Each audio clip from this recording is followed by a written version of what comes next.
अभिनेत्री मेघा धाडे, शर्मिष्ठा राऊत, सई लोकूर या मैत्रिणींनी नुकतंच ट्रिपमध्ये धमाल केली। मेघाच्या विलावर खूप दिवसांनी या मैत्रिणींची भेट झाली। बिग बॉस मधली ही मैत्री त्यांनी अजूनही टिकवून ठेवली याचं सगळीकडूनच कौतुक झालं। धमाल करतानाचे काही व्हिडिओज त्यांनी शेअर केले।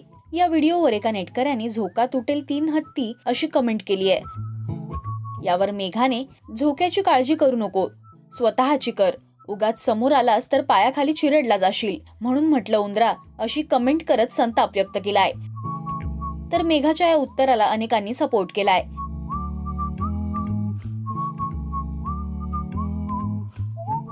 सईला विलावरून निरोप देताना मेघा भावुक झाली, पण या कमेंटवर मात्र तिने सडेतोड उत्तर दिलंय। तुमचं यावर काय म्हणणं आहे हे आम्हाला कमेंट्स मधून नक्की सांगा। मराठी टेलिव्हिजन विश्वातील बातम्या, अपडेट्स आणि गॉसिपसाठी तुम्ही सबस्क्राईब करा राजश्री मराठी शोबज।